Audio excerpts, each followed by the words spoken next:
हूँ कुमार अनिल। नमस्कार, मैं हूँ कुमार अनिल। डॉक्टर भीमराव अंबेडकर की पुस्तक बुद्ध और उनका धम्म, इसकी अगली कड़ी लेके मैं आपके सामने उपस्थित हूँ। पिछली कड़ी में हम लोगों ने देखा कि मगध के सम्राट बिंबिसार सिद्धार्थ के यहाँ पहुँचते हैं, कुटिया में पहुँचते हैं और उनको तरह तरह से समझाने की कोशिश करते हैं कि आप राजवंश से हैं, आप राजकुमार हैं, आप युवा हैं, आपको सांसारिक सुखों का लाभ लेना चाहिए, सांसारिक सुखों का मज़ा लेना चाहिए। और उन्होंने 3 प्रस्ताव भी दे दिए।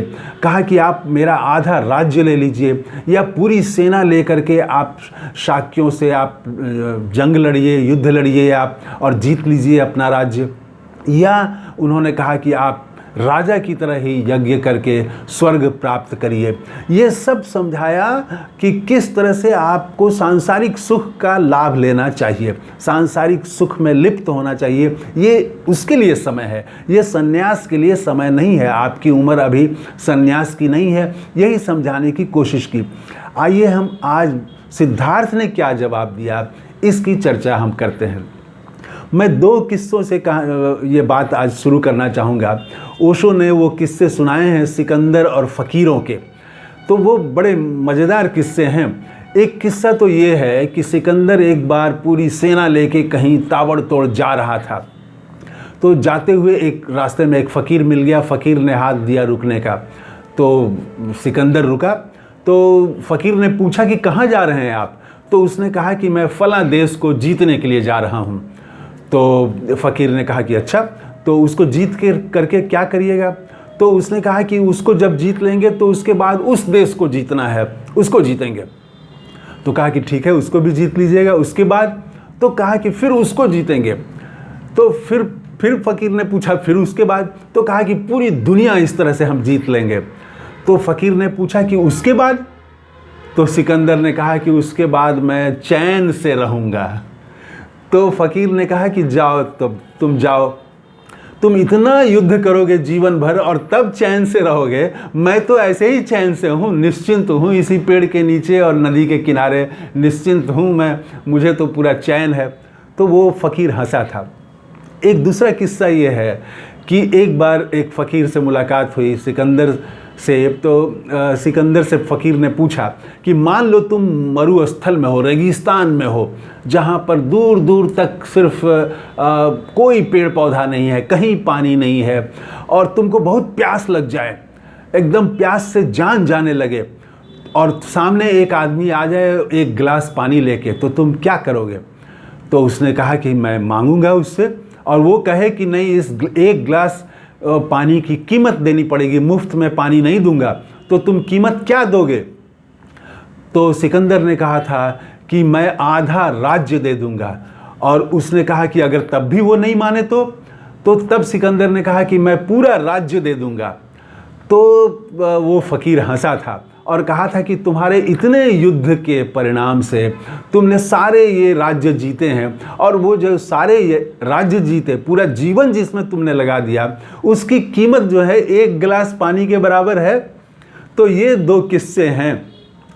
पता नहीं बुद्ध ने, जो अभी हम उत्तर सुनेंगे कि बुद्ध ने बिंबिसार को क्या उत्तर दिया था, तो ये उत्तर उन फ़कीरों को मालूम हो चुका था बाद में, या वो कहीं से सुने थे या नहीं सुने थे, ये तो पता नहीं चलता है। लेकिन बहुत पहले बुद्ध जो हैं, वो तब सिद्धार्थ थे, उन्होंने यही बात कही थी बिंबिसार को, और तरह तरह से वो जो बिंबिसार ने समझाने की कोशिश की थी कि आप सांसारिक सुख का मज़ा लीजिए।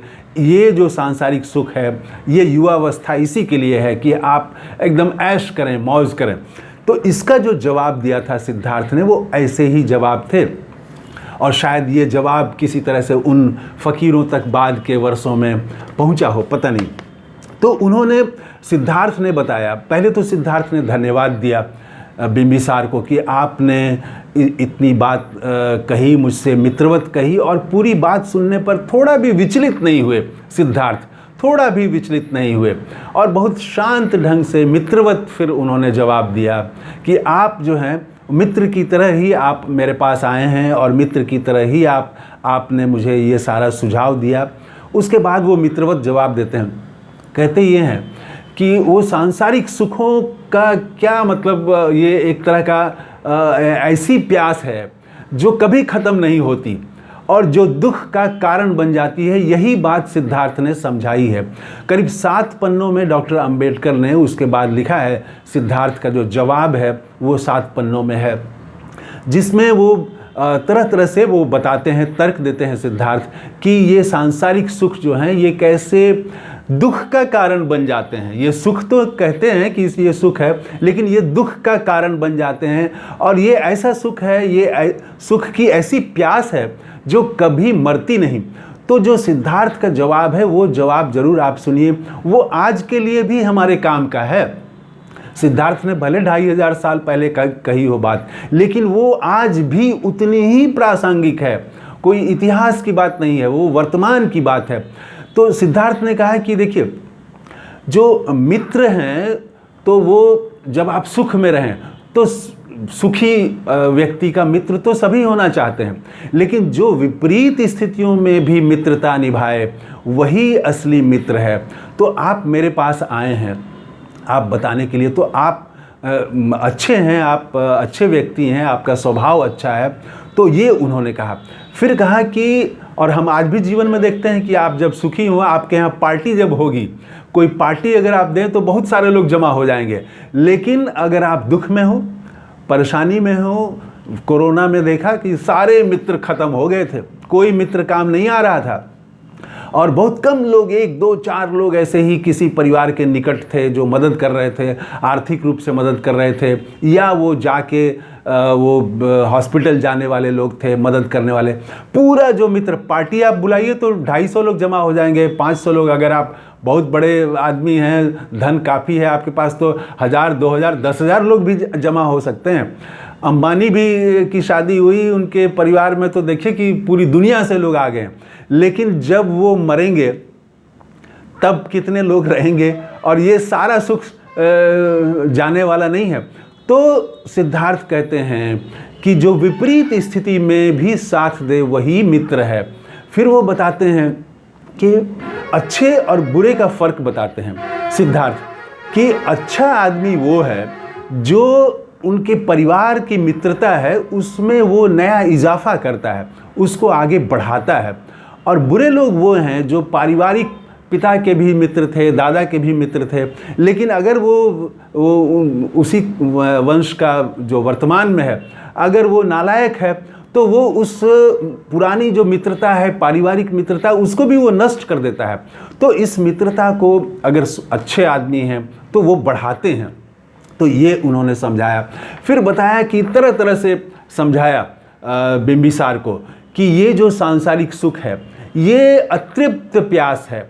उन्होंने उदाहरण देके बताया, नाम लेके बताया कि कौन से ऋषि जो हैं वो इसके जाल में फंस के सारी तपस्या उनकी खत्म हो गई। और उन्होंने कहा कि स्वर्ग में देवता भी जो ये सुख है, कि सुख पाने की जो लालसा है, सुख पाने का जो उम्मीद है उसकी और जो भूख है उसकी, इस भूख के कारण स्वर्ग में देवता भी दुखी हैं। ये बताया सिद्धार्थ ने। और इसके बाद कई तरह के वो उदाहरण देते हैं, बताते हैं। और इसी तरह से कि ये सांप जैसे एकदम जटा वाले, पूरी जटा जिनकी हो, ऐसे ऋषि मुनि भी इसमें फंस के वो बर्बाद हो गए हैं, उनकी सारी तपस्या खत्म हो गई है। फिर उन्होंने कहा कि सांसारिक सुख को अगर थोड़ी देर के लिए आप पा भी लेते हैं तो ये आपके लिए कैसे नुकसान है कि ये आपको सुख में मदहोश कर देता है, और उस मदहोशी में आप गलत निर्णय लेने लगते हैं, आप समाज में गलत उदाहरण पेश करने लगते हैं। आप देखेंगे कि किसी राजा को बहुत सीट मिल जाए, चुनाव में भारी जीत मिल जाए, तो वो फिर तानाशाह बन जाता है, तो वो जनता पर दमन करने लगता है, जनता की बात नहीं सुनता है। तो ये सब सत्ता का भी एक सुख है। तो वो सत्ता का सुख अगर मिले तो आदमी मदहोश हो जाता है। तो इस तरह से वो सारा कुछ समझाते हैं और अंत में ये कहते हैं सिद्धार्थ, बहुत नोट करने वाली बात है, कि वो सिद्धार्थ कहते हैं कि सुख और दुख में बहुत फर्क नहीं है, दोनों को वो मिश्रण के तौर पर देखते हैं, जीवन में सुख और दुख का मिश्रण देखते हैं। वो कहते हैं कि एक राजा को भी तमाम राज्य जीत ले, वो तमाम सोने का एकदम महल बना दे वो, लेकिन अंतिम तौर पर एक राजा को क्या चाहिए? और जिसके पास कुछ नहीं है, जो दास है, उस नौकर है, उसको भी अंतिम तौर पर क्या चाहिए? तो सिद्धार्थ बताते हैं कि एक राजा हो, महल हो, जिसका बहुत राज्य जिसने जीते हो, उसको भी पहनने के लिए 2 कपड़े चाहिए, और भूख लगे तो भूख मिटाने के लिए भोजन चाहिए, और नींद आए तो उसके लिए एक सैया चाहिए। बस इतना ही चाहिए राजा को भी। राजा सोना नहीं खाएगा, चांदी नहीं खाएगा, राजा भी भोजन ही करेगा, चावल और रोटी ही खाएगा। और एक दास, एक नौकर, वो उसके लिए क्या है? उसके लिए भी यही बात है कि उसको भी बस 1-2 शरीर ढकने के लिए कपड़ा चाहिए, और उसको भी चाहिए कि वो जब नींद आए तो उसके पास एक सैया हो जहाँ पर वो सो सके। सैया नहीं हो तो वो सड़क किनारे भी सो जाता है, उसी को सैया बना लेता है, ईंट को ही और पत्थर को ही वो तकिया बना लेता है, सो जाता है। और भूख लगे तो उसको भी कुछ भोजन चाहिए, बस। तो कोई फ़र्क नहीं है। तो ये बात इन्होंने, सिद्धार्थ ने समझाई बिंबिसार को, और फिर अपना उन्होंने मकसद बताया कि मैं किसी सुख की लालसा में, स्वर्ग की लालसा में मैंने वो शाक्य वंश का जो कपिल वस्तु नहीं छोड़ा है मैं तो ये दुख जो है ये क्यों है, इसी को जानने के लिए, इसको समझने के लिए ही, और इस पर ही वो मेरी कोई लालसा नहीं है, कुछ पाने की लालसा के कारण मैंने नहीं छोड़ा है साम्राज्य और अपना राज नहीं छोड़ा है मैं ये, और न क्रोध से छोड़ा है, न किसी की उपेक्षा से छोड़ा है, मैंने स्वेच्छा से ये बात वो राज छोड़ा, अपना महल छोड़ा अपना, और मैं यही जीवन क्या है इसी को खोजना चाहता हूँ, यही देखना चाहता हूँ, यही समझना चाहता हूँ, और लोगों को भी बताना चाहता हूँ। हालांकि जब वो बता रहे थे, कहते तो यही है कि बाद में बुद्ध को ज्ञान मिला, लेकिन जब वो बात कर रहे हैं बिंबिसार के साथ, तब भी वो कम ज्ञानी नहीं हैं। उनको एक तो ज्ञान हो चुका था कि सुख जो है, ये सांसारिक सुख जिसको कहते हैं, ये सांसारिक सुख सुख नहीं है, ये दुख का कारण है। ये तो वो बता रहे हैं बिंबिसार को, और बहुत पावरफुल तर्कों के साथ, मजबूत तर्कों के साथ उन्होंने बताया। बिंबिसार चुप हो गए, उनके पास कोई जवाब नहीं था, जबकि बिंबिसार भी बहुत बड़े विद्वान थे। और आगे अब आज अगली कड़ी में हम बात करेंगे, बहुत रोचक चीज़ अगली कड़ी में हम बात करेंगे। उनके जहाँ पर सिद्धार्थ ने अपनी कुटिया बनाई थी, उनकी कुटिया के बगल में 5 परिव्राजक और आके ठहर गए, उन्होंने भी अपनी कुटिया बनाई। तो क्या ये वही 5 परिव्राजक थे जो अंत तक उनके साथ थे? इस पर हम अगली कड़ी में चर्चा करेंगे।